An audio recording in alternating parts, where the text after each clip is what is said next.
Good morning, die-harders. Who's ready to live free or die hard? This is the S&W EXPerience, and I am the Shogun. And here we go. I was watching this very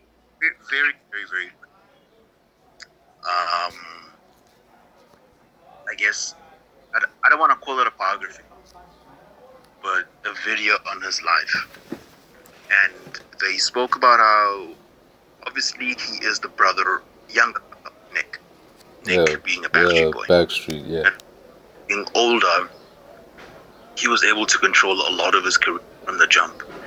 But with Aaron, what happened? It just became a thing of, oh, there's another talentful kid.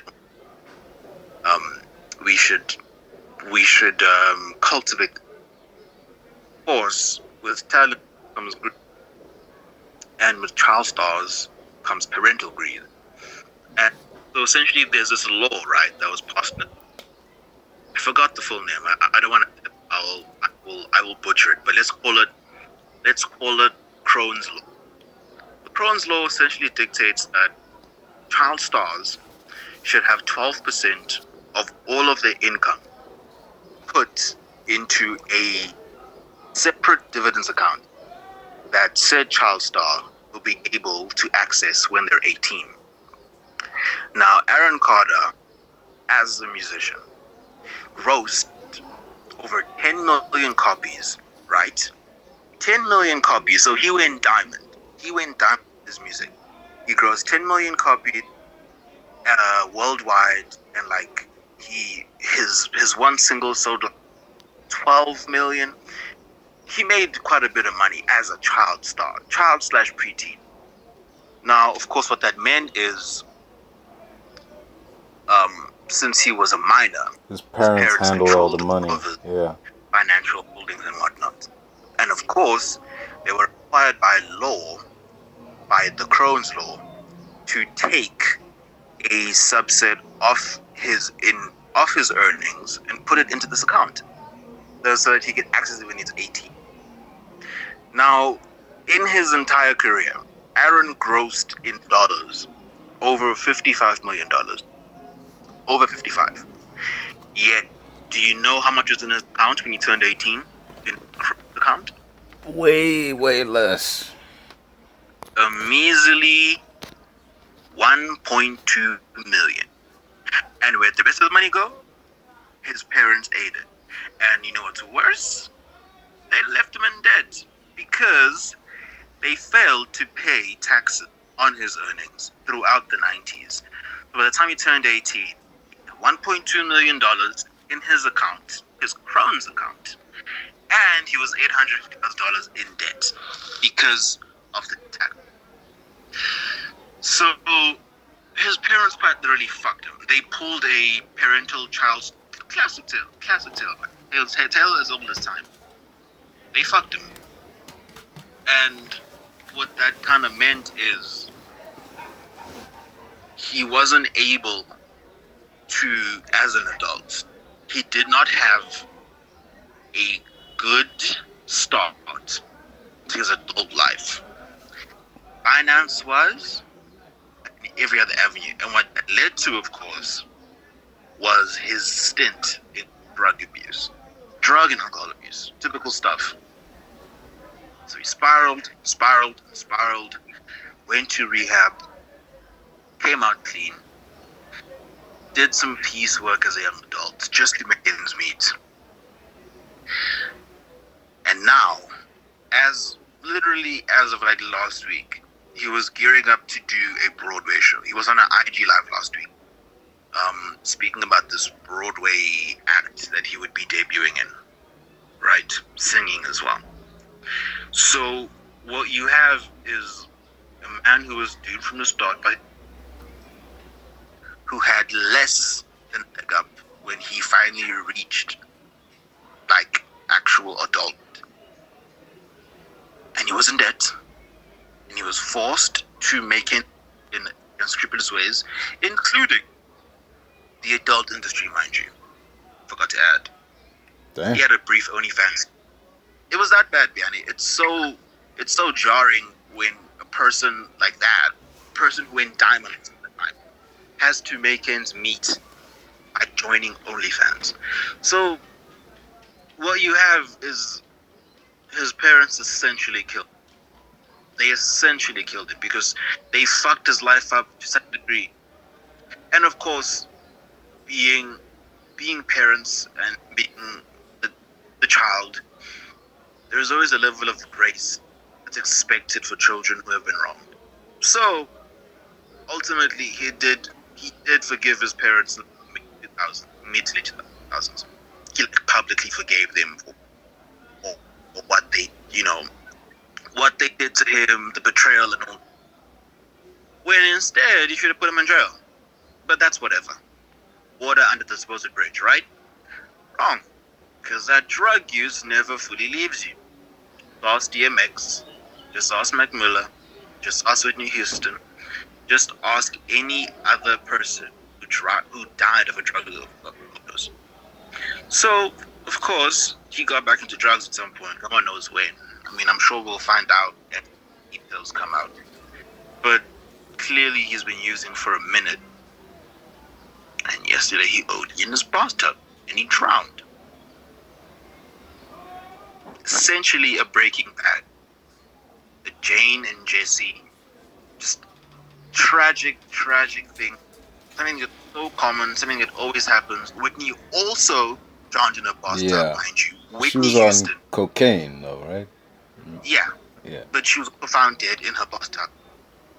So, it's sad, man. It's sad, but his parents really fucked him over. Like, they really fucked life over.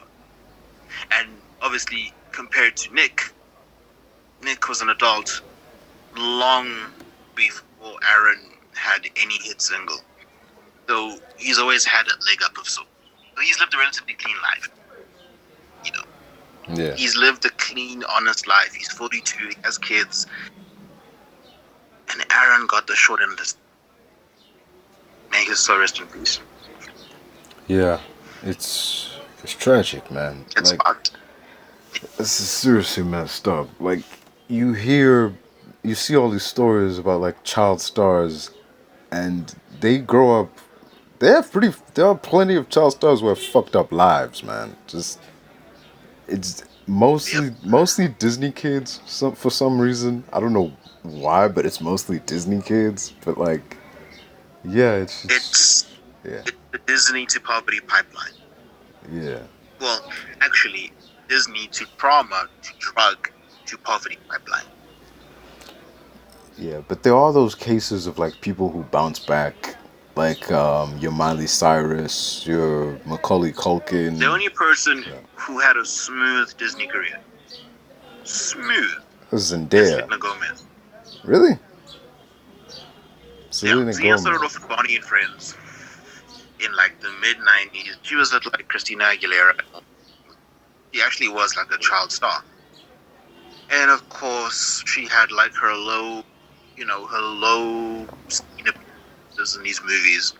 And then eventually she would visit 13. Yeah. But she's the only person who was able to make something of herself and avoid a lot of controversy. Man, like Raven Simone, Orlando Brown. Oh, I guess on Hillary Duff. Hillary Duff as well. Really? But yeah, Hillary Duff has been pretty. Lizzie McGuire. Damn. She's pretty much what Aaron Carter should have been. He also had several appearances in the Wire show and the movie, and the Christmas special. Aaron Carter. Yeah, man, it's tragic. It really is tragic. Damn. That Disney pipeline is something treacherous, man. Yeah, I don't know. Like, something about being like a kid, like on TV or in those Disney films or whatever, in front of dozens upon, like, I mean, fucking dozens, like millions of people on a regular basis, and then when you turn a certain age, that just stops. It's like once you leave the House of Mouse, like, it's like something terrible just happens. I don't know. I can't explain it, but something just bad happens to them. Then they pick up drugs or they abuse alcohol, and more often than not, you'd hear like former Disney star and enters rehab. You know, like just Yeah, man. I think it did this as well. Damn, I'm surprised the Sprouse Brothers have kind of been okay. yeah. Good for them. I think it's largely because once Sweet Life, you know, like wrapped up, they went to like high school and had like normal educations and shit. Then Cole went back into Yeah. acting. You'd be surprised. Do you know what time difference is between Sweet Life and Sweet Life of Death? What? Just take a guess. What is it? It's 3 now. Really? It's like Relatively short turnover. They were like 12 when the show ended, and then they started Sweet Life on Deck when they were like 15. It was a relatively short period. Of course, the period helped them go back. Well, not even like go back, but more like be more focused in school, because they were going to school, you know, filming Sweet Life of even and Deck. But with high school, it was much easier because, you know, they had at least gotten a little bit of time to interact with the real world, see what the real world is like, and just have the cameras off them. But then once it's time to come back, it was easier to adjust, because then they just got like, you know, tutors and homeschooling and stuff like that. And eventually they graduated while actually still doing the show. But for them, yeah, I think those years, even if they were so minuscule, they helped. definitely, it must have made it easier to transition back to that working on set and then going back to like normal life after the fact, because that show went on for years. Taste of reality. You know how to maneuver everything. Yeah. I always wonder like how, like when you're on a Disney show and like being watched by millions all over the US, how do you go to school, man? Like how do you just prop up to school like the next day knowing that like, oh yeah, in a couple days your episodes are gonna air and like everyone's gonna see you and shit. Like it's essentially like the life then after people found out who he was in the series. Yeah. It's just essentially that. You know, in the final scene where it's like, oh, everyone, Ben's a hero, and then just sitting there in class, everyone's just looking at him like, ooh, he spent 10 years. Dude, that didn't make sense. I didn't get that. Like, dude, he's saving people. Why are people looking at him like he's like a fucking weirdo or some shit? Like, what's going on? I mean, the guy who can turn into an alien, dog. You gotta be aware of that. Yeah, I get That's that. not normal. I get it. That's not normal. But like, goddamn, dude. Like, dude, even his fucking bullies were looking at him like, what the fuck, man? Like, just what the. Like, that's the guy we used to beat up every week. He's still that guy, man. He doesn't stop being that guy just because, you know, shit. They kind of did that in No Way Home. Like, we got a glimpse of it. We didn't, like, dwell on it, but, like, there was a glimpse, like, everyone looked at Peter like, it's like, that's that guy. You know, he's Spider-Man. You know, just... I think with Peter, it was just worse. He was fighting a murder. He's like, and Peter's a murderer? Yeah. You know, it was better if it was like, it was just lost. But damn, now he apparently killed someone else. Also, his teachers reacted so weird. Like, they had, like, this shrine that they made of him when he showed up. Like, wait a minute. He's exposed to Spider-Man. He's basically an Avenger. But, like, dude, he's also being accused of murdering someone. Is it wise to have a shrine to him in the middle of the school where everyone can see it? Like, but I love how, like, Hannibal Buress was like, Mysterio was right. Like, what the fuck? it makes sense. There'll be people who believe, but like, god damn, dude, like just, god damn, man. Oh, Exactly. it was definitely some interesting stuff. Like, if yeah, to have those you ever notice this weird? This is a weird thing I noticed, but the movie just ditches that like halfway, cause like in the beginning, like Spider-Man, Mary Jane, like they can't go anywhere without being swarmed by people, and yet Yeah. for the rest of the film, that's never a thing. You know, like Peter Parker's swinging all over town, and nothing. There's no like helicopters and cops or anything like swarming the scene. It's like he even announces that he's gonna be at the Statue of Liberty, and there's nothing. Just oh well. I think they're just ridiculously and because what can the NYPD do? I mean, what can they do? Yeah, that's another gripe I have with the MCU. Whenever some shit goes down, I'm just like, where are the cops? Just Because Peter can just throw a card and man, game over. yeah, If a one-ton flying at you, all right, Peter, you do. Peter can just throw cards. And it's funny because I was reading a section of the thread, just diving down the rabbit hole, yeah. and there's like these scaling things. Let me just find it real quick. Who is stronger? Me. Like. Oh yeah. It's this. This is the panel from a comic in like I think 2006 or something. But then you can read it. I just put it in the group. But it was like these kids asking Spider-Man who he's stronger than. And you can tell that for a lot of it, it's Peter it's him being a bit modest. Not for some characters, but people like Iron Man, he's straight up bullshitting. So just check that out. Yeah.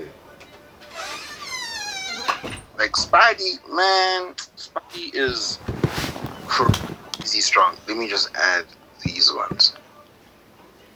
Okay. I mean, he did lift up that like plane walkway in Civil War, and he like, he basically like one-armed Bucky in like the vibranium arm. Like he hit like hell. You could tell like Bucky was going all in with that punch, and he just like held it in place. And it's a punch that dents floor. That's not even like a Cap punch. Yeah, I guess Cap could dent the floor if he tried. I mean, he most definitely could. Yeah. If he can throw a motorcycle. But, man, he took it like it was nothing, like a toddler's punch. Yeah. But, like, it's pretty interesting because I think it's been argued at times that Spidey is stronger. Like, he's so strong, he's near the Hulk. He's not near the Hulk, but Spidey can do a lot of things, man. Like, these panels, fucking crazy. Well, actually, no. It isn't crazy, but it does lead. Spider-Man can he's pretty much powerful. More so than Tony Stark. Like, just on a strength scale, I'm not sure about like fight, I guess, intelligence. Man, if Spidey was angry, he'd kidnap Tony. Even in the MCU. Like, yeah. We got a glimpse of that in No Way Home when he was beating up Osborn. Like they would fight. He wasn't holding nothing back at the end with those punches. Even in the apartment, like he wasn't trying to kill Osborn, but they were fucking shit up in that apartment building. You know? But yeah, and you also compare it to. You look at the first fight they had, and it's Peter doing damage, but not. And you look at it, and I remember people were like, okay, so does that mean that Peter is stronger than? Oh, no. People were like, Goblin Peter. And people are like, oh yeah, no, he has to. I mean, didn't he win? You look at Peter, the character, and you realize that for most of his part, all of the fights, he is holding back by a ridiculous amount. Yep. And it's only after he reaches the threshold of anger that he begins to dominate his opponent. Take Goblin and in the right. Yeah. Initially, when Peter got serious, he was beating up Gobby. Forced him to surrender. Same thing in No Way Home. First, Gobby beat up Peter. Why would Gobby even hold back? He has no reason to. And then Peter, after some time, has not to hold back and dominates him. Like, people underestimate how fucking strong Peter is. You know, I mean, even lifting that giant airport hangar in Civil War, man. That's like it's not like a train, but that's several tons, man. That's several tons. Or that boat scene in Homecoming. I hate that scaling one because What? if Tony didn't come, Peter would have 100% been ripped apart. His body would have been ripped apart. Like, I respect that it was, in the movie, and it's a nice little homage to Toby. But Spider-Man was not gonna win that. He was not gonna win that. A freight train like 1,000, he couldn't win that.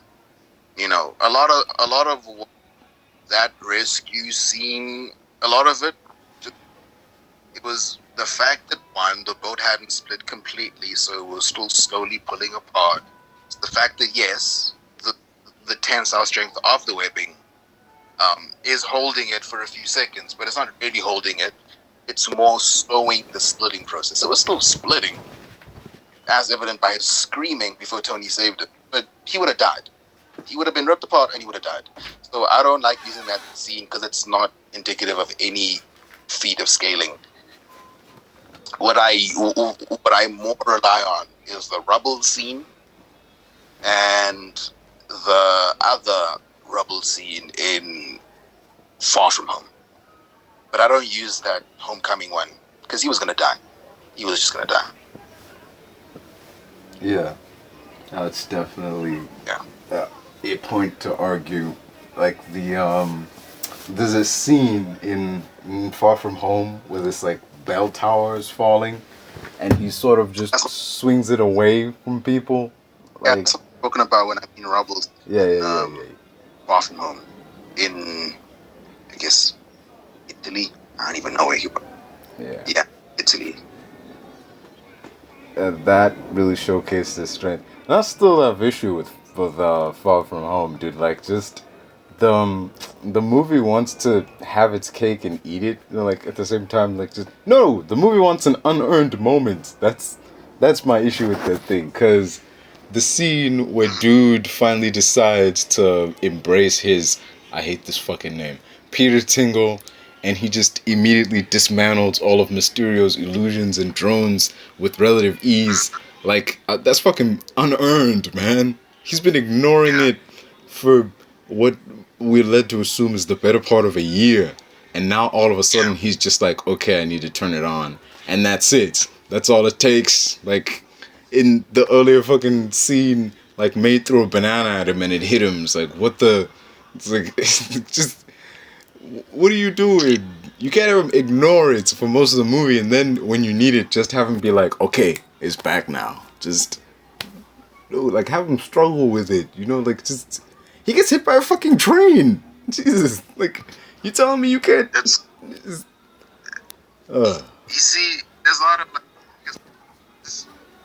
And I think a lot of it are empty Mysterio, I guess. Because there's no reason why. Take the scene before he gets hit by.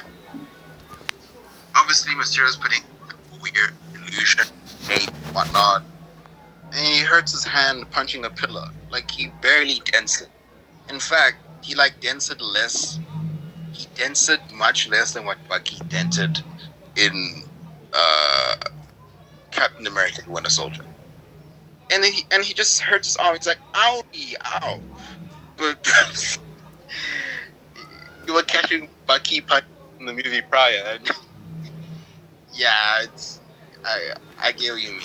Like that pillar that he punched should have clean off. It should have just broke apart completely. Shouldn't have, been ow. Because Yep. not even Bucky saying, why are you saying ow? Or for an even lesser. But yeah, it has a lot of inconsistency. Real. Definitely does. Definitely. Would you say it's the like of the that trilogy, the John Watts trilogy, which would you say is the weakest movie of that trilogy? Not the worst, but like, Weakest. yeah, what's the weakest film? You know what? I would say, based on scale and consequence, and again, not because it's a bad movie, but Homecoming. I think Homecoming could have been written better. It could have fixed a few plot, okay, not like plot hole, but it definitely could have been written better. And of course, my biggest gripe with it just being the freight, the cargo freight thing, where it's like, oh my God, Peter's so strong, guys. Like, I don't think people understand just how much container ship weighs. It, and this is not pounds. This is not, this is not imperial pounds, but this is metric. A freight train, dog, not a train, like a cargo ship. That thing is over 200,000 metric tons. Okay, that's like nearly 500,000 tons imperial. So that was for me the biggest bullshit asshole. I get it. He didn't actually save everyone. He was just slowing down the splitting. But I don't like that scene. Not because it's a bad scene, but because it just created just a crazy dialogue about, Spider-Man, he's so strong. Yeah, he's strong, but he's not that strong. And I think also with like the riding with Tony, it definitely felt tacked on. It definitely felt like they paid Robert Downey Jr. like a cool $2 million just pop in for like the combined screen time of like 2.5 minutes. It definitely felt like he was an errand boy of sorts.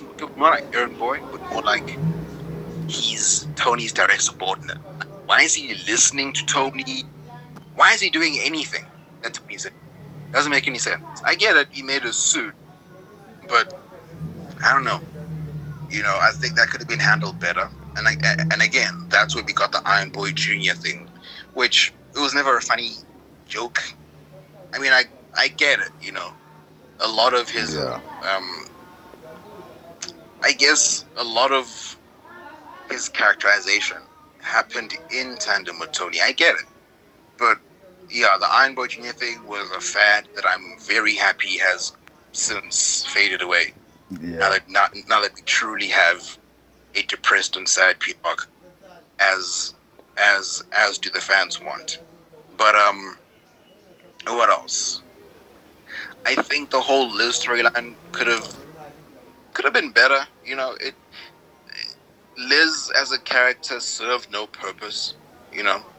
Literally that movie, you could have switched out Liz for Gwen Stacy, and it would have been the exact same movie. I mean, not quite. Would have been the exact same movie. I mean, sure, Vulture, Dad, but such an inconsequential storyline in the grand scheme of things. Its only payoff is that I would admit, its only payoff is that good, confrontational scene with, very, very pronounced specular lighting and crazy zoom in shots and perspective eye angles. Yeah, that was a good scene in terms of tension. I liked what they did with the lights, though, man. Like when the light, when the light was red, like everything was good. and then it went yellow. He was starting to figure shit out, and then when it went green, he knew. Like it meant that he knew So that Peter was Spider-Man. I love that shit, man. That was good. that was a good scene. Yeah. But you didn't need Liz. Liz had no he had no bearing on the plot. She didn't influence Peter in any way. Just nothing, man. And I would say that's the only love interest that Peter abandoned with no hope of it returning to. He abandoned Gwen. They got back together despite all his wishes. He abandoned Mary Jane only to get with her after she meets her man at the altar. But Liz is just a nothing character. She's a nothing character who stays a nothing character. And all we see of her concurrently is a very, very, very small blink if you missed scene where she's on the cover of What's Illustrated and she's speaking about how Peter has always been a weird person. Like, first of all, why are you dogging Peter? Just because he left you at prom? Jesus Christ, man, get a grip. That was like 6 years ago. Get a fucking grip. And she's like speaking about him. She's like dogging him in the media, and apparently she's like a model now. Yeah. Okay, yeah, cool, but again, that's a character we'll never see again, ever. She's gone. We'll never see her again. She has no importance. You know, Spidey is not calling for this actress. This actress is, you know, she is a model in real life, and she is dating one of the NBA players. Forgot who. I'm not sure if it's Devin Booker, but she's dating a light-skinned NBA player. I know that. But you know, she's doing good. But Kevin ain't calling for her. You know, he's not. If they just added someone who at least has some future importance, Like Felicia or something? Like who? Like Felicia, you know, Black Cat. Something, man. Like I wouldn't even mind a retcon of like, okay, let's say that Adrian Toon is the stepfather of so and so, and he's been since the person was a kid, and I guess that can justify why they live together and why. But yeah, man, Liz Lemon, if that's her surname, I forget. Useless. It could have her screen time could have been better allocated to a better character. And it's not because of the actress. Yeah. So, you know, I do have certain reservations for Homecoming. Not because it's a bad movie, but certain things could have been done better. So I think because of that, and I'm sure there are many more reasons I can carry on talking, but because of that, I would definitely say that Homecoming is the weakest Spider-Man movie. Especially since, again, it is the movie that started the Iron Boy Jr. shit. Yeah. Yeah. I see all your points, and I agree with like most of them. You know, like Liz's character didn't have a whole lot to do besides be Peter's love interest and like serve the twist of, you know, like, oh no, the bad guy is the hero's girlfriend's dad. You know, like that twist was already the twist was already done in the Hulk movie, which wasn't a twist because everybody knew it, but the movie treated it like it was a twist. So, I okay. think it's just Ang Lee just likes spectacle. Yeah. Yeah, but everybody knew, man. Like, come on, dude. Everybody knows that. I mean, yeah, Yeah. Ross. We know who Ross is. Yeah. But I guess in the movie universe, it's like, but for us, it's like, okay. Yeah. Yeah. Like, dude, I mean, I'm gonna be straight, dude. It's actually kind of fun watching like a comic book movie sometimes with someone who's not in on the comics to see like the reaction and everything. Because I remember, like, I mean, the thing is, we've seen enough comic book movies to know that when the movie wants you to think this character is dead, you're like, he's not dead. He'll be back. Like when Spidey got hit by a train, like we knew he didn't get hit by a train. I mean, yeah, the train hit him, but we knew he was gonna be fine. But I remember watching Far From Home with my mom, and like that scene came on. Spidey got hit by a train, and she looked at it like, "What the? Like, did he just die?" Exactly. It was so fun to watch, man. Shit, dude. I appreciate them. Yeah. But Yeah. on a personal level, like for me, like Far From Home is the weakest in the series, cause like, dude, it just the it as time has gone on, the movie has unraveled more and more. Like Mysterio's story about being from Universe 838, that doesn't make sense anymore, cause like okay, if he was just conning everybody, how did he get the universe number right? How did also like the idea that this many people can be involved on this like con of such a huge scale and not a single person like lets it slip or like messes up or anything, and Shield has no fucking clue what's going on. Also, facial rec is a thing in this universe, right? Facial recognition is very much a thing. So, Oh yeah. literally, all it would take is for Fury and them to run Beck's face through facial rec, and it would come up that, oh, wait, this guy used to be a Stark employee. Why they don't do that, I don't know. The fact that they just buy his story, like, nah. Like, that would not happen. That just undoes the movie for me, man. Like Nick Fury is suspicious of everybody. Why would he just accept Beck's thing? Like Well, it's not Nick. Remember?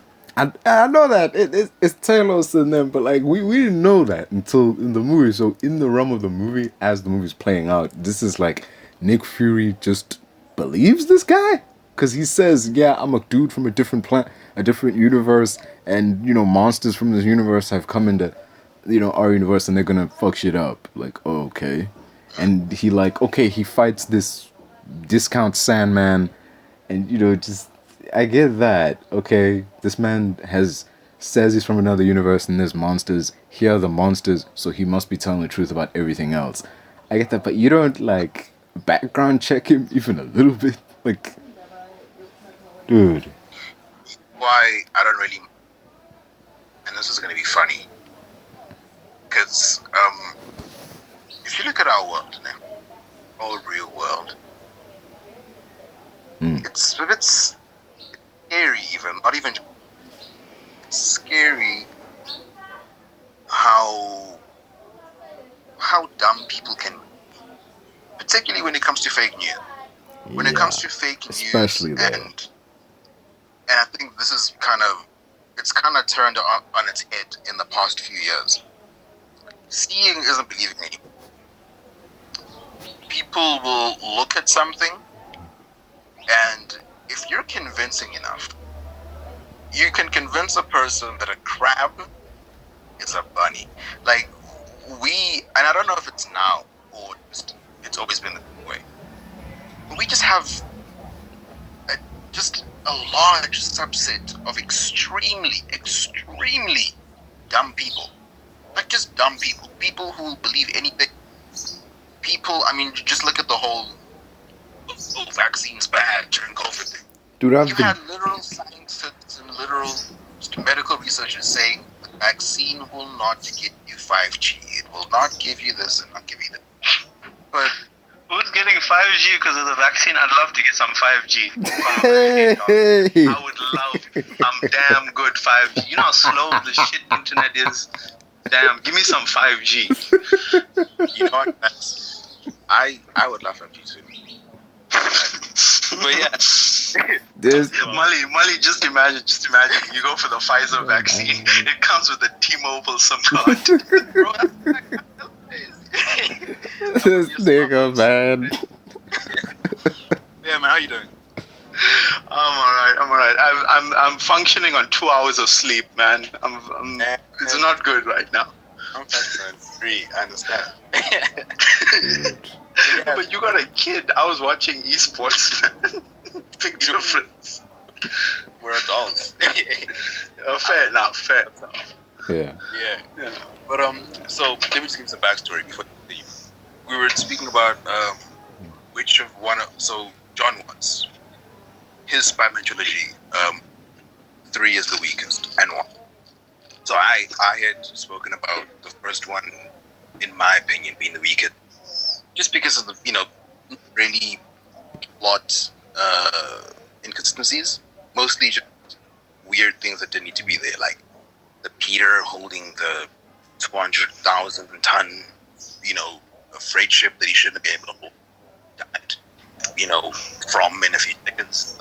The Liz Lemon thing, the Iron Boy Jr., basically things like that. And then beyond is Far From Home and how people. So he is the example of people literally saw the illusion coming apart and they still believe Mysterio. Just other things that Yannick can tell you. But what I was saying is that I don't really, because see, that movie has a lot of dumb people. Fury is dumb because again he's not Fury, but we don't know that. But I don't really mind the idiocy in Far From Home because it's very much emblematic of our world and how dumb people are in our world. And very much so. Like, seeing isn't even believing anymore in our world. And I even, like, you could literally point to a crab or a lobster and you can convince someone that it's a rabbit. Seeing not believing anymore. We live in such a weird phase where people are just extraordinarily dumb. So I don't mind that a few Brits saw the illusion coming apart and then they were like, must be nothing. Like, people are just dumb. Like, they're very dumb. And if you're a good enough speaker / spinner, you can spin anything in your favor, even in our real world. So I don't mind. I mean, people believe the Twin Towers fell down from 2 jets hitting it, and Dude, I know one of those people. It's not like the building collapsed, like it was a demolition work. No. That's not what happened. Very, very neat. Man, I know one of them people. You, Molly, you know one of them people. We went to school with one of them people. Shit. Exactly. Bush 9/11. Yeah. But that's besides the point. But man. And I think with the whole Mysterio, that whole video, and even the whole stock thing. So you see with that, why didn't you recognize him? I do think this will be revealed, but I don't think Maria Hill was ever a person who ever existed. Dude, I've been saying that for years. What the? I've been saying that since Far From Home, and now you're like... Headshot. Like, dead. She never existed. It is very possible. This is some new rockstar shit. My guy. Man, I've been telling you that since Far From Home. Now it's like... Yo, I don't think Maria Hill was ever a person. No shit, man. You look at Secret Invasion, the way she's talking as if she hasn't seen this person in a long time.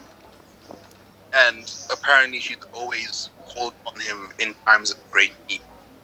And he says, okay, well, that's different. But it's just like, why would Maria Hill speak to Nick as if he's been gone for so long when you literally were with him in Infinity War? So because it wasn't real. Because nobody was real. None of real. So that you could be a Skrull. I don't know. So like the scene when they're in that, is it London or Italy? But whatever it is, the Shield base in Far From Home. The reason why I think people weren't really onto him was because, well, you had 2 Skrulls. And I don't think anyone else would care to do a background check since there was literally a guy in Avengers playing Gallagher, while literally fighting an alien invasion. So I don't think SHIELD agents are that inclined to do their due diligence. I think a lot of the important stuff, the heavy thing, is left on Nick and other people higher up, like Coulson and Maria Hill. Oh yeah. But I think. Oh yeah, because you also mentioned the whole thing of, well, the MCU, just like our world, is a world that exists with facial recognition. And if he was a Stark employee, why didn't they know this? Why weren't they able to? Of course, Quentin's team is built up of the front Stark employees, and I don't know, it's just me. But I think, hey, why did it's very possible that they wiped their identity. It's very possible because in this world it's very easy to just people fake their deaths all the time. Like there was a businessman in this country who faked his death. It's like a publicly known thing. But I don't think it would be that hard to just remove him from the database, change all of his records, and just completely make him a new person. And I don't think papers would go to even check, because whatever he would have used to check is probably gone. Whatever records, whatever files, documents, footage, I would assume it's all gone. Because if you're going to be bold enough to remove your mask to a person who you think is a Nick Fury, I would think you would have taken several steps to remove yourself from the entire grid, I would assume. Because, Quentin wasn't a dumb person. He was very smart. Everybody, right down to Framing Peter. Like, he knew he would die. I do believe that. He knew he was going to die. But Framing Peter was his greatest trick yet. So he's a very smart person. I don't think he would reveal his face to Nick Fury without having his record expired prior. And that Nick Fury wouldn't even know because it's fucking Talos, who's kind of a bumbling idiot into the Fury. So, several things like that, I don't really mind them. They make sense in story. But for me, issues that just can't be rectified. Yeah. Go ahead. Wally, I hate to interrupt you, but I'm about to just head off. I just wanted to point out one thing. Imagine the Swiss cheese organization that is S.H.I.E.L.D. You get invaded by aliens and Hydra and a freaking human computer. Your security is probably one of the worst in the world. Hashtag S.H.I.E.L.D. needs to do better. Exactly. But yeah. Anyways, guys, I'm gonna head out. All right. Peace. Until next time. Alright. That's awesome. Ever pleasant cameo from him, Yeah. Cameo appearances. Gotta love him. Yeah. But yeah, man, like, just looking at everything from like a spread out like format. I just think that Quentin was definitely several steps ahead of everyone at any given point. That includes just making sure that Fury does not know. Because why would he? Because for starters, Quentin Beck is not, he doesn't look like a person who was particularly successful within Stark Industries. And by that, I mean, I don't think that he was rightfully compensated for his patents and inventions, such as Barf. And I think, for example, if he got, 500 mil for Barf, I don't think he'd be mad at Tony. But I just think that Quentin is a person who was so unknown that it was very easy for him to completely expunge his record. And a person like Talos, who Quentin thinks is Nick, wouldn't know him either. Because he was a Stark employee who worked in the background. Just in the same way as I think no one... He thought he was Steve Jobs only to realize he was Wozniak, basically. Exactly. And even probably less than Wozniak. Probably one of the guys who worked on the Lisa too, So I think it was very easy for him to disappear. He was a bit of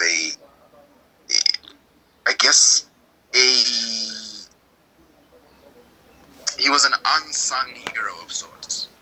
Extremely unsung. Not known, just no one paid any attention to him.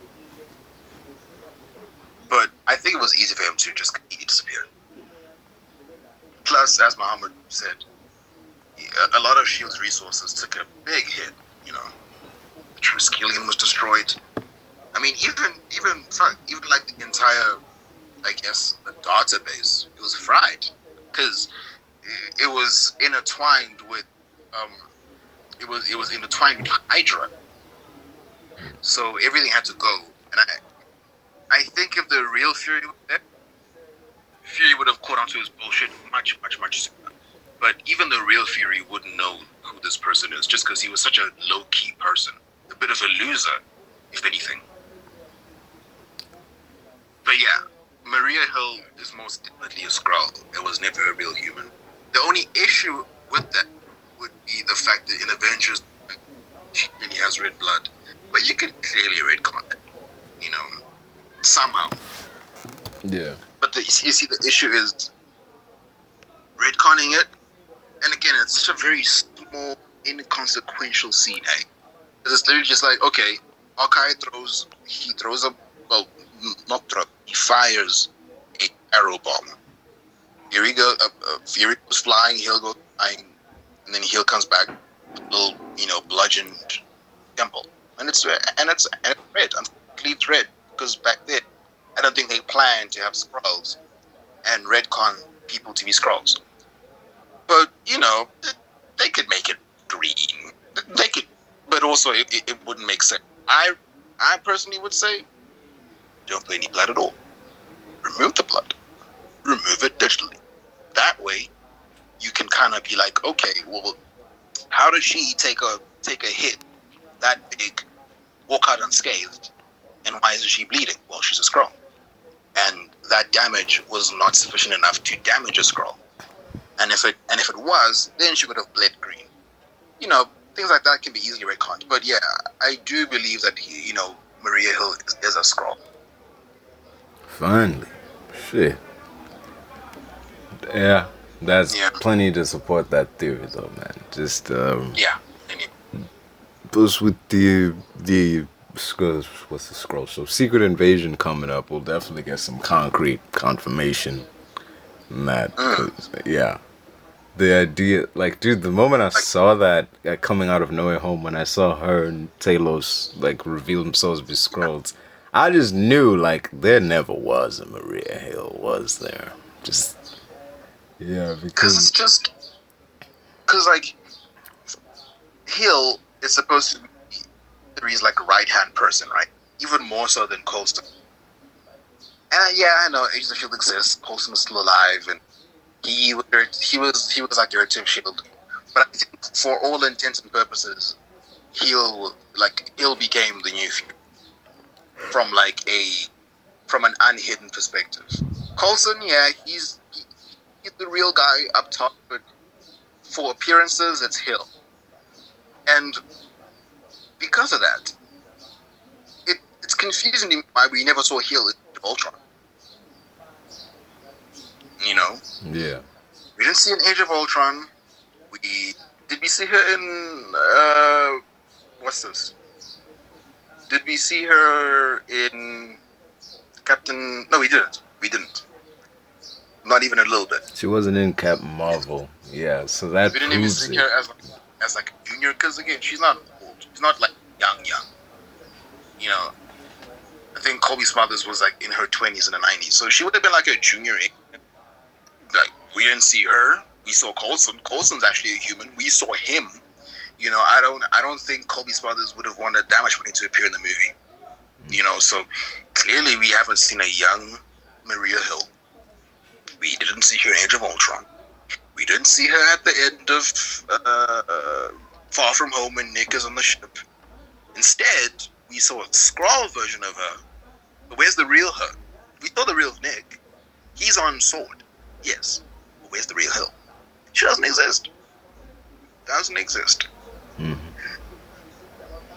Pretty interesting.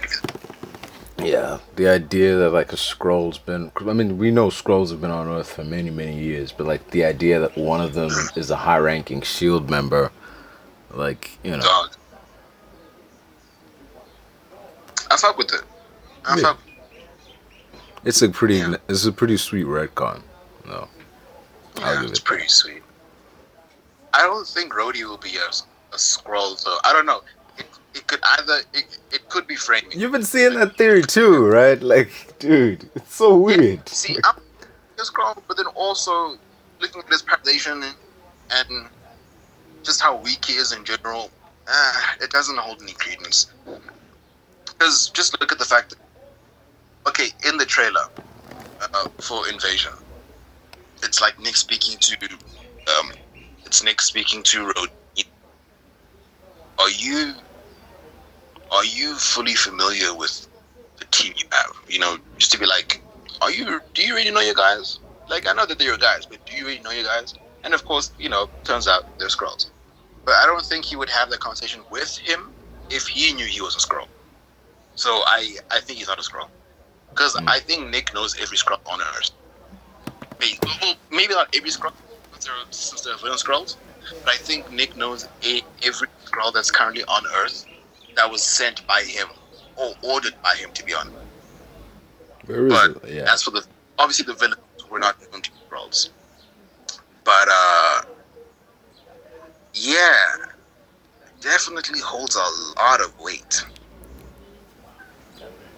Definitely does, especially because there was this scene where like him and Hill are like walking together, and he said, "I thought the list of scrolls was top secret," and like wait, and then like Peter comes in to like tell him something, and they move on from that. I'm like, wait, list of scrolls. Like, well, what are you talking about? Go back. What were you like? I think at some point in that scene when he said like I thought that list was top secret, I think what they were saying is someone got a hold of the list of scrolls that were on Earth, and that'll come into play at some point in Secret Invasion. Like someone out there clearly knows who is and who isn't a Skrull, and is gonna do something with that info. Exactly. Because you look at the character of what's her name? The more mature actress. I forgot her name. What? What she do? She's talking to Nick about, are you sure you get back into this or not? She seems like a person who's like, well, but he's been for the most part in the shadows. I think she's also important to the reveal of the Skrulls being on Earth. Oh yeah, the Olivia Colman. I think that's her name. Yes. Yeah. The Queen. Yes. The Queen. So,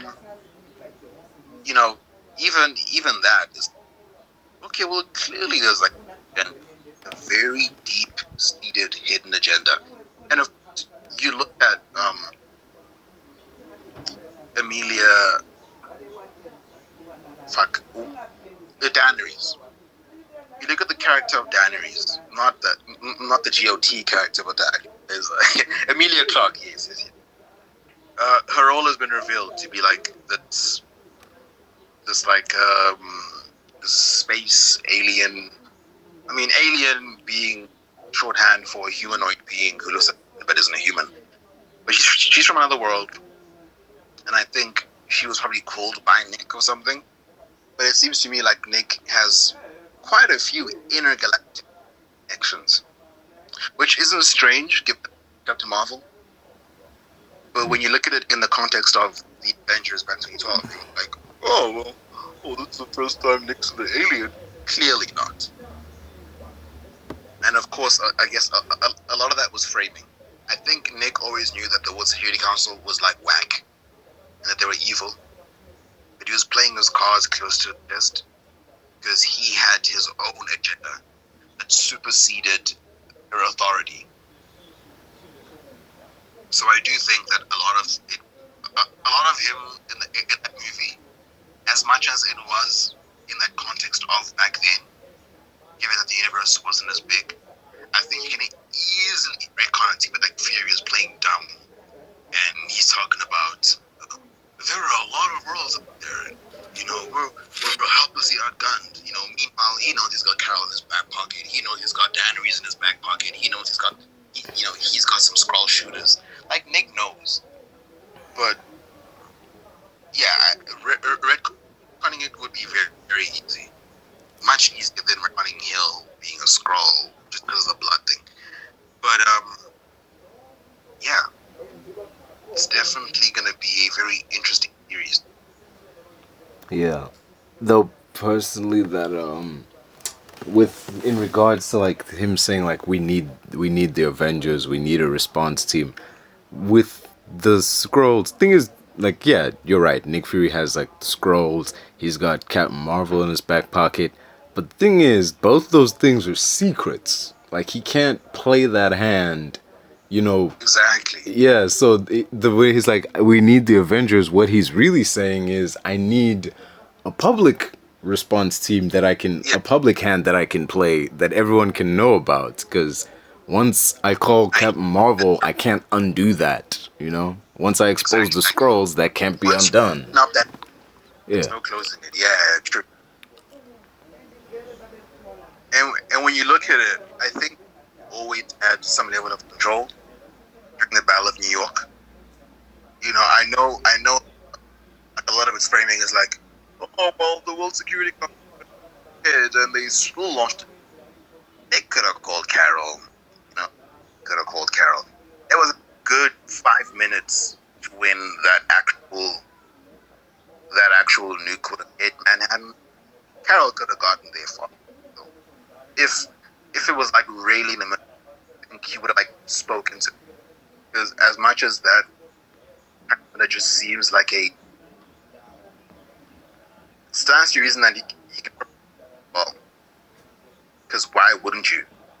Because I think if Carol were to get a message of just him, he probably have to know what, like aliens, Loki, Asgardians, something like that.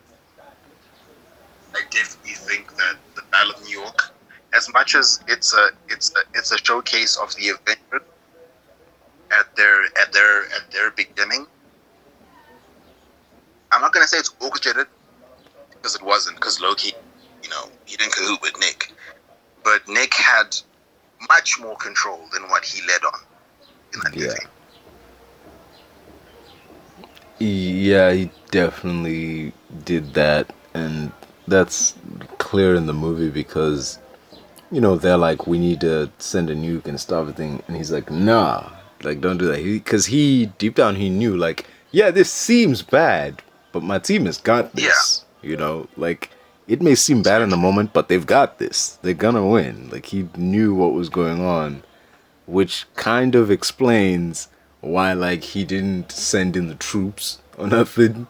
Like, while we don't see Like, Shield helping out in a way, because, like, nah, they Nick had a plan, and it's a plan that he's been constructing, I guess, maybe 15 years, from 96 to 2012. It's a plan that he's been working on. Yeah. And because like Nick is a person who's Nick, the real Nick, very good at planning. He's very good. I don't think Nick would, I don't think Nick would fully leave his cards at the hands of the Avengers without a slight backup plan. Because if the Avengers fail, who's next? Who is next? I think that if shit did go south, the Avengers were defeated in like another timeline, he definitely would have called Carol. Yeah. Definitely would have called the Skrulls. Definitely would have called Diana Reeves and all of this intergalactic. I mean, dude, Sword. Come on. And it's funny because I don't think even the World Council knew about Sword, which even like it holds more credence to just Nick has always been pulling strings, man. Like Tony's right. He's the Spidey. His secrets have secrets. You would think that like the satellite base hovering above Earth's gravity, you would think people would, or at least the World Security Council at least, would know about that. But no, they didn't. Why? Because of S.H.I.E.L.D's masterful cloaking tech. And I wonder where they discovered that. Clearly, the helicarrier invisible tech is ripped straight from the Skrulls. That's Skrull tech. If you think about it and you look at that that same tech in Captain Marvel, that's definitely where he got that tech from. Yeah. I don't think any human tech in the MCU is as advanced enough to cloak anyone. To that Even degree. Tony was anywhere near cloaking tech. That was definitely strong tech. I mean, it's not like he Definitely. had like a stealth suit or anything going on. He didn't really Exactly. go for that. Yeah. And I think if he was able to, he would have added a cloaking mechanism in his suits. Yeah. But he didn't, because he didn't know how to do that. That's still a little bit more advanced. I mean, I guess nowadays he would have been able to if he didn't die untimely. But come on, man. And it's funny because you look at that flashback scene in Endgame when they time travel. You know when Rumlow and Co. step in. I would have thought Tony was invincible, but he just hid. That was like funny, because when you look at the scene, it's like, oh, he but then when the camera pans, oh, he just scooted away, which kind of made me chuckle. I was like, oh, okay, well, that was. A part of me was like, wait, why? You're Tony Stark. You're supposed to be here. Like, this is your tower, man. Like, why would they question, wait, why is Tony Stark here? That he would have been known for would have been. Because again, like Rumlow and them, the angle of the elevator, they would have walked into 2012 Tony. So I think seeing two Tonys would have been bad for the mind. But also, man, why are you just like scoot? I'm hidden. Dude. I thought he disappeared, but nah, he didn't. But yeah, that was definitely Skrull tech. Yeah. So with dude, just that thing about when they lose the Tesseract. I know that needs to happen so that Loki gets his show, but like, god damn, that just came out of nowhere. Like, Tony had the thing in the case, he was on the way out, boom, just the Hulk busts out, the case goes flying. Like, what the. I get that dude has to get the cube somehow, but this Looney Tune shit is how you do it, man. You know what? I think if that universe was not pruned, it's gone now. Unfortunately, it's gone. That universe where Cap knows that Bucky's alive, and Tony had a heart attack, Hulk caused, the Tesseract to become lost. It's definitely gone. No, I mean, it's not definitely gone. It is gone. It's not like a theory. The TVA wiped it out. But I think if that world existing, holy fuck, Nick would have blown a gasket. He would have blown. At that point in the story, Nick was probably sitting in his chair in S.H.I.E.L.D. headquarters, or maybe the carrier going, well, we did the voice. And then, boom, we lose the fucking Tesseract. And Loki. Just Loki and the fucking cube are gone. He would have lost it. He would have lost his shit, dude. I don't think he cared too much about Loki since he knew that Thor wanted a piece of him for Asgard. Yeah. But damn, man, Nick would have blown if not only the Tesseract is gone, but and then I'm sure that's the mental breakdown, knowing that his friend from the 40s is alive. Because I'm sure he wouldn't even know how. Like, that Steve would probably move that group mind, go crazy. And obviously Nick would know. Nick would know that Bucky's alive. Yeah. Stranger, right? Because Nat knew about the Winter Soldier. So if Nat knew, Fury must know. Yeah. And if you look at it, Nick would have known even time. Nick would have known, like, at the time, as a S.H.I.E.L.D. agent. Well, unless he found out later Hydra was within S.H.I.E.L.D. Because the thing is, when you look at the Hydra, that movie is Nick explaining that he's had his suspicions. But we don't know for how long. Because he can't say, I've had my suspicions for 20 years. Okay, Nick, if you knew that 20 years ago, why didn't you act on it? I think it was more of like a recent occurrence. Probably as well. Spurred by the World Security Council, just trying to nuke you. I think he would have done some digging on that. Just to understand the council, its members, their allegiances. And then through that, somehow he found out that, oh, Hydra's still in our. Yeah. Yeah. It's definitely something to think about, though. Damn. So, what was I gonna Very say? interesting. It is very interesting, dude. Like looking back on some of these MCU movies with what we know now, it certainly gives them a layer of rewatch value. Exactly. Like, it just adds more context. Yeah.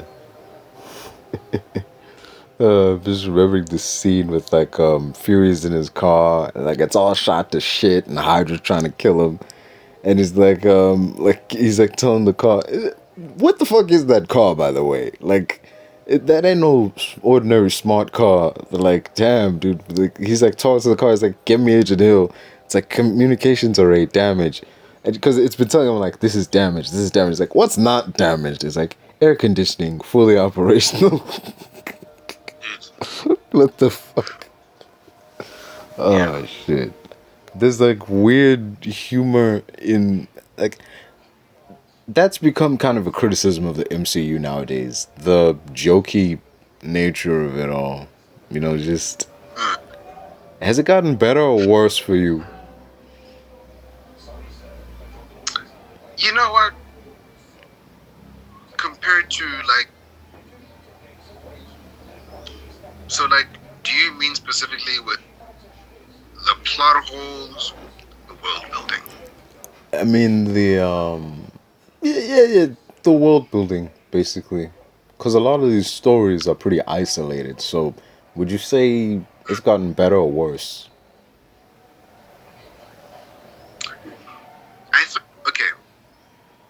While the stories themselves, and by story I mean movie as a whole, while there have been some hits and misses, I do believe that they've done a decent job with a lot of the, light retconning, light, I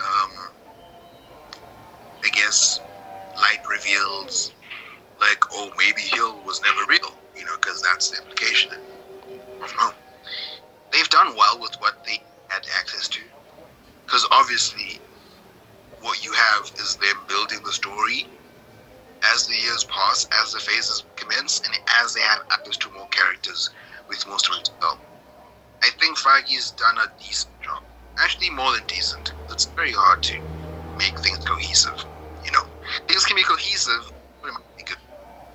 And as the MCU is, a case of not all stories, but for the most part, it's cohesive, and that's all that matters, because that's what links it.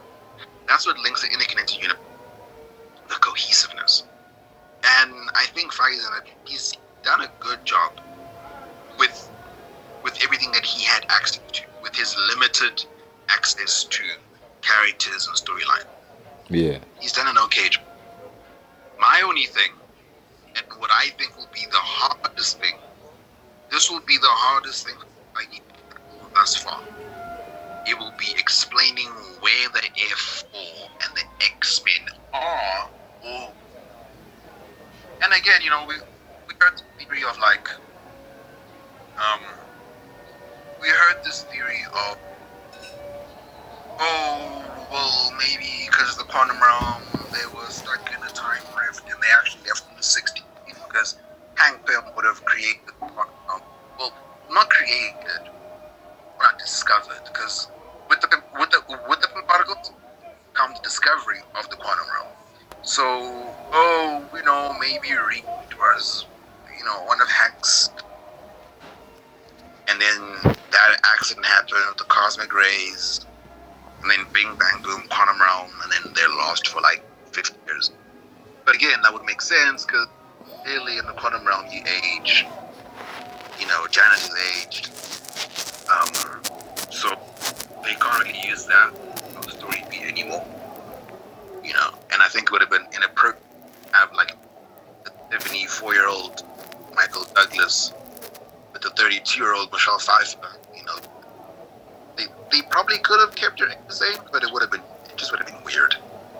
You know. Yeah, it doesn't make sense though in terms of the quantum realm, because with Scott, he was there for 5 years, but he's like, it felt like 5 hours.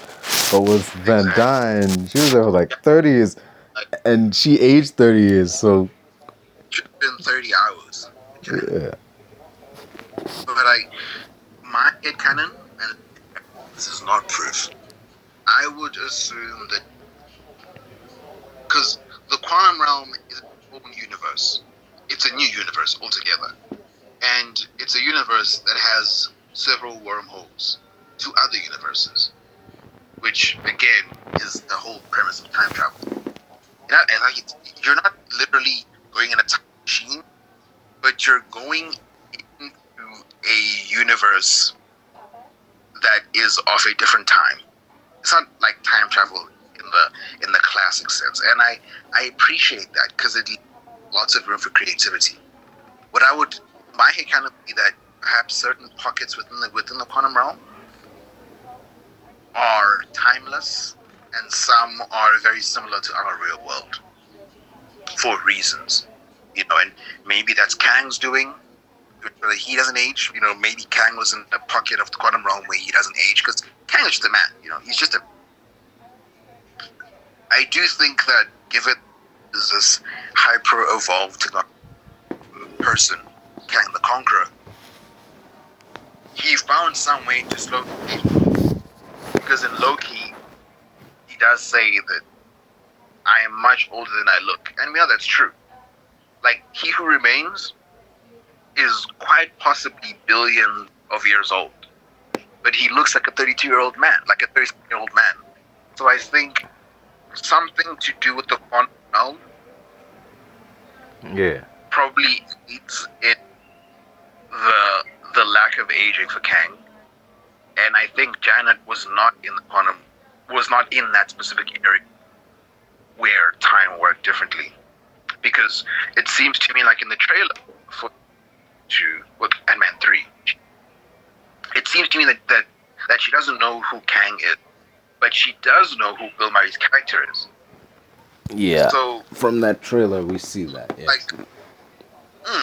So I think that Kang was definitely in like a different place in the quantum realm.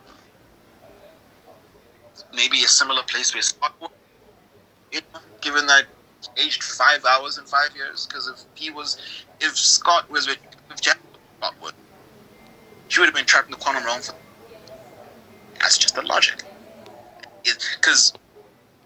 And again, you're right, because I think now what that creates is a plot hole. Because if Janet was stuck in the quantum realm for 30 years, and he aged 30 years in real time, and Scott only aged hours, the conversion rate should be the same. It should literally be the same. Scott was there for 10 years in the exact spot where he is. It would have been 10 hours. If he was there for 20 years, it would have been 20 hours. 30 years, 30 hours. Just over. That's not bad. I can stay in my room for a day, I can stay in my room for a day. I don't mind. It's not wildly uncomfortable. Especially if you're floating. You just vibing. I mean, sure, you might get hungry, but you're just vibing, man. Whereas Janet seems to me like she was walking. She was like trying to survive. Like she wasn't in like a hoodie weird floaty void. She was making like a Scott was. costume into like different clothing or whatever. She had like this desert hoodie on when she first things. Yeah. Like the main point being, brother, is Scott was in a place in the quantum realm where there's just no gravity and you're floating in an endless stream of space. But when Janet was in the quantum realm, and in the trailer for Ant-Man, when they all sucked in, they're all just walking. They're not floating, they're walking. So they're in a subspace of the quantum realm where there is gravity, where there is civilization, where they're not floating and just looking at an endless nebula. I do believe that there are different sections of the quantum realm that work differently. Because why aren't they just all floating like Scott was at the end of Ant-Man and the Wasp? They're just walking. So there's some form of gravity. Because, again, it is another universe. So Yeah, another realm, universe, whatever you want to call it. But that place where Janet was at for like 30 years with Bill Murray's character, that's a place where you age, pretty much. But evidently not where Scott was.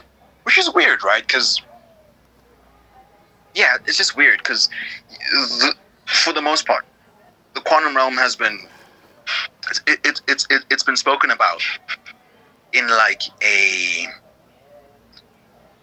it's been spoken about in like a sort of blanket aspect. You know, to be like, oh, it's all the same place. It's all the same place. It's all the same thing. It's just a crazy, unpredictable place to be in. And we even see when Scott is in the realm in the first Ant-Man movie that he's also in a weird void of space where he's just floating. There's no gravity, and he's just floating. Yet Janet was not floating for 30 years because she would die of hunger. She would literally die of hunger. If she aged in real life in the quantum realm, she would have gotten hungry. Of course she would have gotten hungry. So Janet was not floating in a weird void for 30 years. When she went in the quantum realm, she would have immediately have found in this civilization with gravity. It's definitely a weird inconsistency, though. You know that you know, because it's in that that little pocket dimension, basically. I have to wonder, like, of the different regions, does time work differently? Like how time works differently on Sakaar, you know? You see. So it's very interesting. Very interesting. I know that they're going to answer a lot of our questions because a plot hole that's glaring needs to be answered. You know what I mean? Yep. Like, you can't ignore it. Because why is Hope, Scott, Cassie, why are they walking leisurely in the quantum realm when before all that the quantum realm was, all that it ever was Nebula? Even in Endgame, it's just a nebula. So yeah, they would really have to explain it. Like you can't gloss over this because it's too big of a plot hole. You can't gloss over it.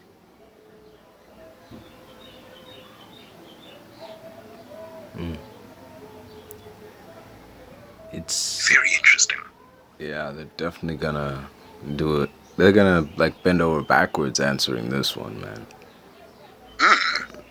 In regards to But hey, yeah, it would be interesting. I know that. It's definitely not gonna be Thor: Love and Thunder. That's for damn sure. Oh, definitely. Definitely. And yeah, I'm in that movie, gee. What can I... That was the most meh MCU movie ever, dude. Like, I was worried the whole phase was in jeopardy once I saw that movie. Just, dude, I was like, yo, this phase is fucked, man. Just, thank God for Werewolf by Night. Yeah. Yeah. Oof, thank God. Oh my God, thank God. But also, speaking about that, did you hear that Giacchino did an interview where he was like, listen, I know everyone's freaking out about, Blade, and they think that I'm gonna direct it, but I'm not directing it, guys. Kevin has not asked me. That's weird, right? Yes. That's weird. Dude is aware of what's going on, and it is like, he's aware. Like, I would understand if it was like, okay, he doesn't have social media, he doesn't really know what's going on in the public sphere, but he knows very well that they're fan, and they're not fan casting him, they're fan directing him. So what? How does he know? Like, he knows that one, he knows that his show was good, first of all. Well, movie, whatever. Special presentation. He knows it was good. He knows fans loved it. And he knows that because of its tone, fans also want him to direct Blade. Now that Blade has lost a director. He knows all of this. All of these facts. And then he goes on to say that he's not directing Blade. What? How does that make any sense? It's strange, right? It's like, what? Strange. It's not normal. Very strange. Like, you'd think he'd get the job. Because, you know, everybody's like, yo, Michael Giacchino did a great job on Werewolf by Night. Blade needs a director. He knows. Give him the thing. You know? Just... And, because, like, you know, I'm a very hopeful person. I don't know, man. A triple bluff? Because, look, there are double bluffs. Andrew Garfield and Tobey Maguire and whatnot. Well, Maguire not so much. More so Andrew because he was doing a press junket for his movie. But a triple bluff? I don't know, man. I really think he's not... I really think... And that hurts me. Because I believe it. I believe him. Because why would you triple bluff us? Because a double bluff would be like he didn't know that people want him to be the director, and then an interviewer told him. Then he said, "Oh, that's interesting, but I'm not directing it." But no. He knows people want him to. He used a video, not like an interview with EW or Complex or whatever. No. Just a personal home video where he's talking to dispel these rumors. What? That's a triple bluff. Dude. Should he believe him? Is he lying? He's got no reason to, though, man. I mean, he's got no reason to. No reason to. Damn it. Because Andrew bluffed us by being like, oh, well, people like Fallon, Kimmel, everyone is like, oh, so apparently you're in this movie. And then with him, it's like he's acting shocked. He's like, oh, am I? I didn't know that. Guys, I'm not in the movie. And look, for a large part of that period, we believed him.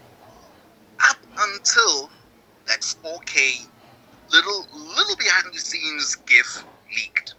And then we didn't believe him. We stopped believing him. And we knew he was in the movie.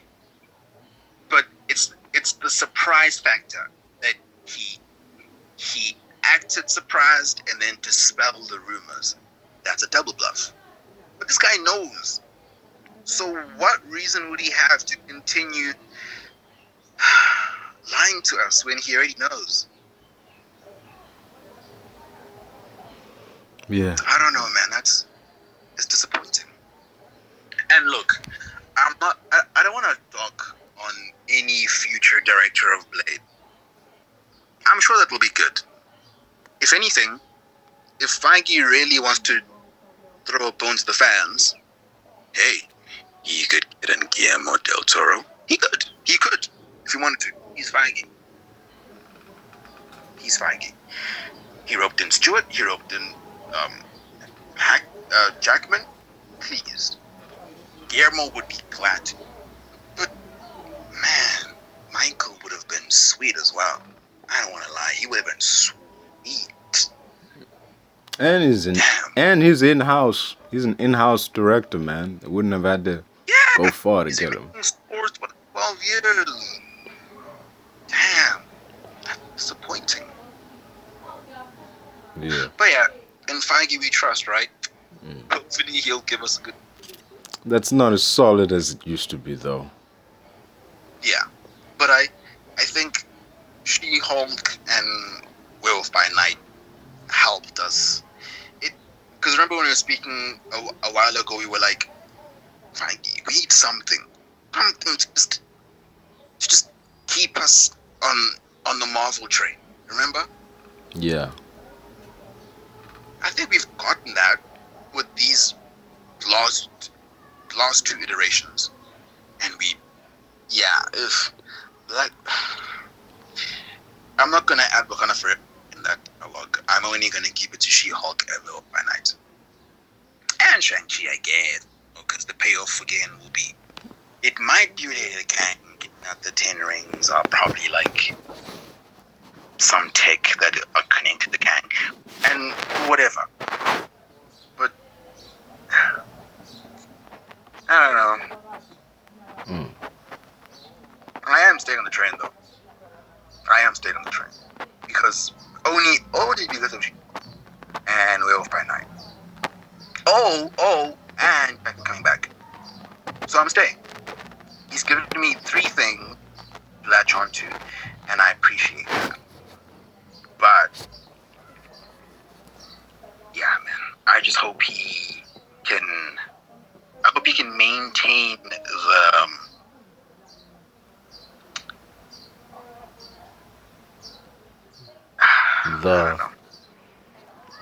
I just hope he can maintain this like level of good surprises that he's throwing to fans. Yeah. He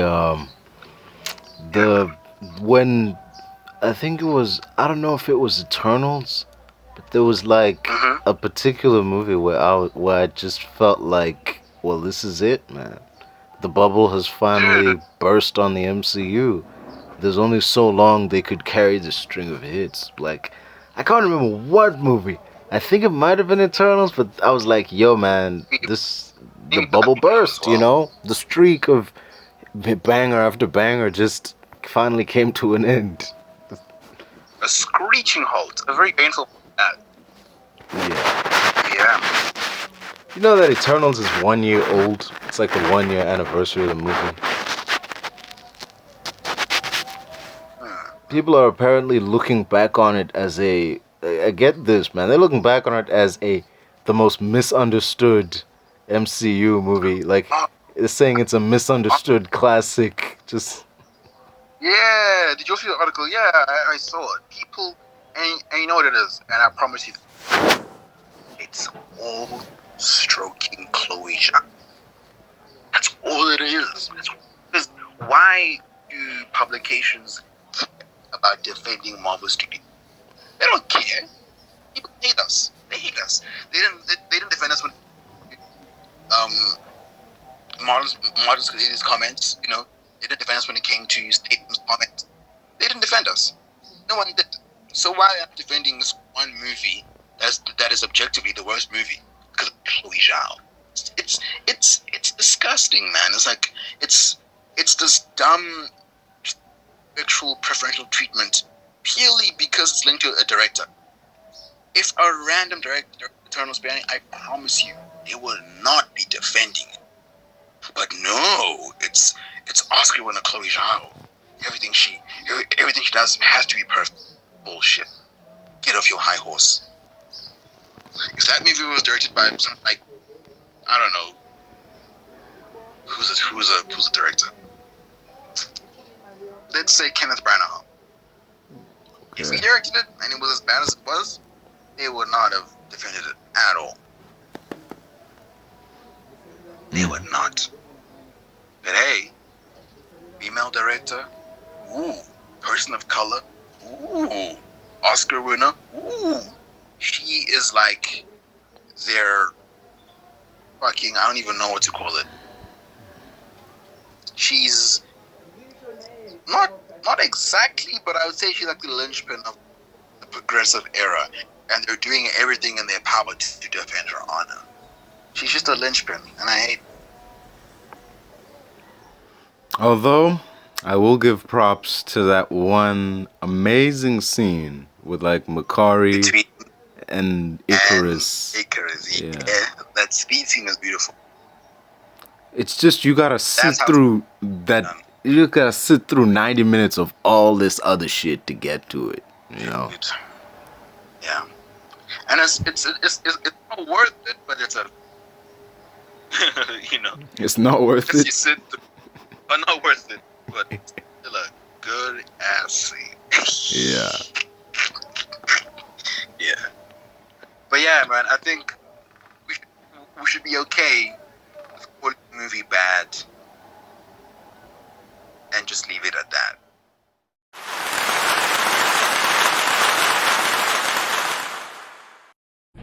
They wanna rise up while you drown. They wanna fill your head with doubt. They're silently scared that you'll figure it out. I'll make it look like I'm losing.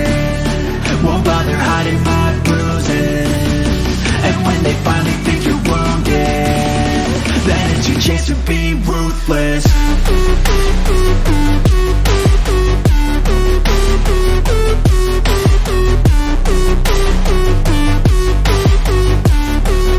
It's your chance to be ruthless.